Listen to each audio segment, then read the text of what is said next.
Welcome back to the Addiction Mindset PDF and workbook. In this brief video, we've moved on to activity number 8, micro goal setting.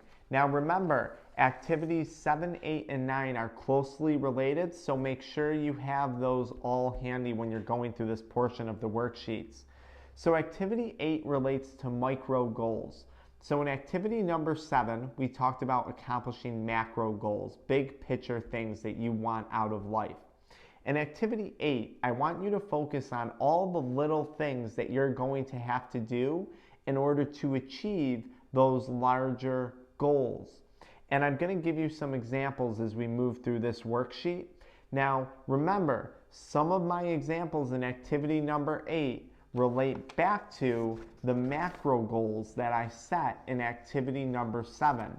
For example, if I say I want to obtain a doctorate, what do I have to do that? Well, I probably have to graduate high school with a good GPA. I have to get into a doctoral program, and then I have to keep a certain GPA once I'm in that doctoral program.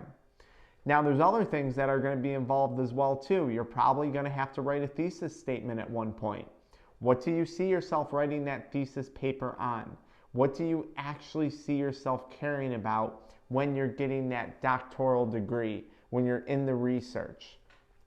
I really want you to spend a lot of time thinking about these micro goals. So let's go through this. Again, it should match number 7. So my micro goal number 1 was eating more vegetables, which related back to wanting to have a six-pack. If I want to be in shape, if I want to have the physical energy that I need to work a full day and exercise early in the morning, I need to take care of my nutrition.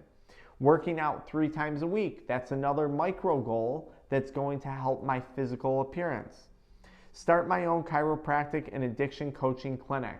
This was a micro goal in the bigger picture of working for myself. So saying I want to work for myself is too generic. How do I want to work for myself? I need to have a practice, a chiropractic practice, an addiction recovery coaching practice. Maybe I start an online Shopify store where I sell merchandise. What specifically does working for myself look like? I mentioned I want to buy a sports car and belong to a country club. Well, you're going to need a pretty good income to do that. I also mentioned paying for my kids' college and being an exceptional husband and father. I figure all of that is going to be in the realm of $400,000 to $500,000 a year in income. So that's a micro goal leading up to that macro picture, paying for the kids' college, right? Getting that sports car, joining that country club, being able to provide my family with financial stability. How I make $400,000 a year is going to be dependent upon those other micro goals, such as working in a chiropractic practice that I own, running an addiction recovery coaching program, which people pay for the help that we provide. How can we get to that salary? I should start looking at properties in Florida. In order to live in Florida for 6 months out of the year, I'm eventually going to have to buy a property down there. So I should start looking at real estate. Working on my patience.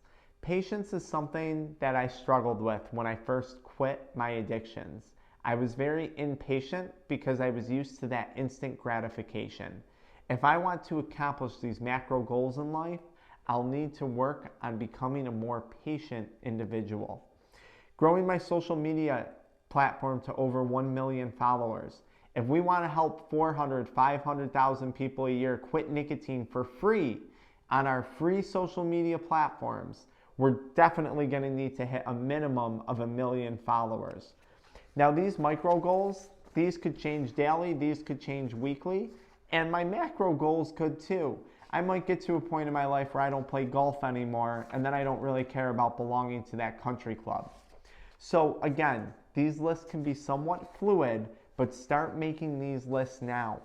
When you have goals to focus on, it's much, much harder for addiction to take advantage of that mind that's kind of free-floating and empty.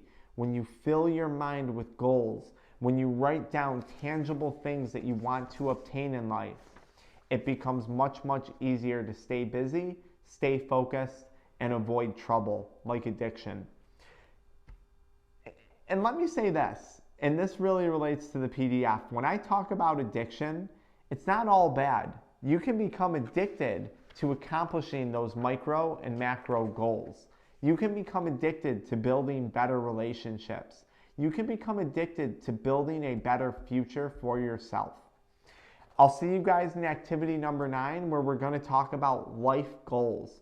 This is pretty similar to those macro goals, but notice how we did this. We did macro goals, we did micro goals, and now we're going to talk about the big picture life goals, and we're going to spend a lot of time discussing how addiction doesn't fit into that picture. At least for me, it didn't. I'll see you guys shortly.